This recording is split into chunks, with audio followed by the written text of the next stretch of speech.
Alright guys, welcome back. Today we're going to continue talking about powers in direct proportion. I'm going to go over 3 questions, and especially we're going to talk about some new types of questions. Now first question is pretty much the same as before. You are being told that the period of the time for one complete spin of a pendulum is directly proportional to a square root of the length.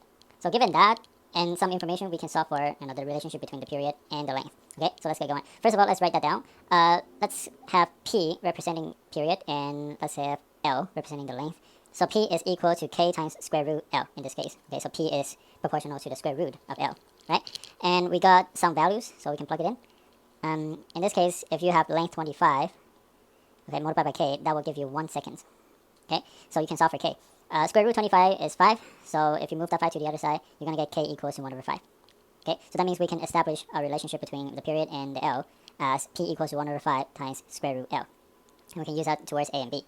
Part A, if the length of the pendulum is 70 centimeters, we want to find the period. Okay, so that means if your length is 70, so we're going to plug the 70 in, and if you divide it by 5, guys, you have to use a calculator for this one. You're going to get approximately 1.67 seconds. Okay, so that's part A. As you can see, it's very interesting that if you lengthen the string of your pendulum from 25 to 70 centimeters, you actually don't really increase the period so much. Okay, when you're 25, the period is 1. Okay, when you're 70, it looks like it's increased by a lot, but in this case, the period only got increased by 0.67 seconds. Okay, so that's one observation. Part B, you're being asked the other way around. What if you want to have 2 seconds for your period, and how long does your pendulum have to be? Again, we'll plug it in. So 1 over 5 square root L. Solve for L. It's pretty easy. We got 10 equals to square root L. 100 equals to L. Okay, so L is equal to 100 centimeters. Okay, so if you actually want to multiply, that kind of makes sense, I guess. If you want to double the period from 1 second to 2 seconds, you actually need to multiply your length by 4, which has to do with the square root over here, right? If you multiply by 2, then it's not enough. You need to multiply by 4 so that when you square root it, it's twice. Okay, so that's about this question. The second question of the day, let's take a look at it. The volume of a cylinder of a fixed height varies in direct proportion to the square of the base radius. Okay, we actually have the background knowledge with this, right? We know that the volume of a cylinder is equal to pi r squared h. Okay, but we actually don't need to know that much. We only need to know that in this case, V is equal to K times r squared, right? So the volume is directly proportional to the square of the radius. That's what it says. Right? In this case, you can actually tell that K is actually equal to pi times h, right? But as you can see later, you won't really need that much information. Okay, we just try to answer the question for this. In this question, they're asking you, find the change in volume when the base radius is increased by 18%. Okay, so let me solve this question in a more formal way. As you can see, in this question, it's not going to be that easy as if we have the direct proportion between x and y. If you have that pure linear relationship, right, if x increases by 18% and y also increases by 18%. In this case, it's not really the case because we have the square now. Okay, so let's let r1 being the new radius. The new radius is 1.18 times of the original. Okay, agreed, right? Because your original increased by 18%, that means you multiply by 1.18. That gives you the new radius. In this question, we're going to find out what happens to my new volume relative to the old volume over here. But no matter what, just keep one thing in mind. No matter you have a new volume or old volume, your old volume will follow this relationship over here. Your new volume will also follow the new relationship with the new radius. Okay, so we're going to start from that. So V1 is equal to K R1 squared. But then R1 can be now replaced by 1.18 R naught. Okay, so when you square that, you're going to get K times 1.3924 R0 squared.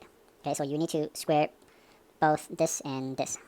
And if we pull that 1.3924 out, you're going to get this. And notice that your KR0 squared, isn't that exactly the same as V0? So we can replace that by V0. Okay, and then we copy the 1.3924. So basically that means your V1 is equal to 1.3924 times of your V0. That basically tells you that your new volume is increased by 39.24%, right, because it's 1.3924. Again, as you can see, if the radius is increased by 18%, it doesn't necessarily mean that the volume is also increased by 18%. In this case, it's increased by 39.24%. And that's it for this question. Let's try another similar type of question. In this case, again, I have a volume of a blood flowing through a blood vessel. The vessel is kind of like a cylinder, a very long cylinder. So it kind of makes sense that the relationship between the volume and diameter is kind of the same idea as radius. That the volume is directly proportional to the square of the internal diameter. Okay? And then they ask if the diameter is reduced by 20%, what reduction in blood flow would occur? Right? That basically means what reduction in the volume will occur. Okay, so let's get going. Pretty much the same format. I will write V equals to KD squared. Okay, from this sentence, I am told that D1 is equal to 0.8 D0. Okay, my new diameter is 80% of the old diameter, okay, because it's reduced by 20%. Again, no matter you're old or new, you will always follow the proportionality. So we're going to start from V1 equals to K times D1 squared. Okay, but now that your D1 is 80% of your old D0, okay, so we're going to plug that in. And we square that whole thing. In this case, it's easier to calculate. 0.8 squared is 0.64. Right, so that becomes 0.64 D0 squared. Don't forget to square both of the numbers inside the bracket. And if we swap it around, you will get 0.64 times K D naught squared. And this D naught squared is exactly the same as our V naught. Okay, so we replace that by V naught.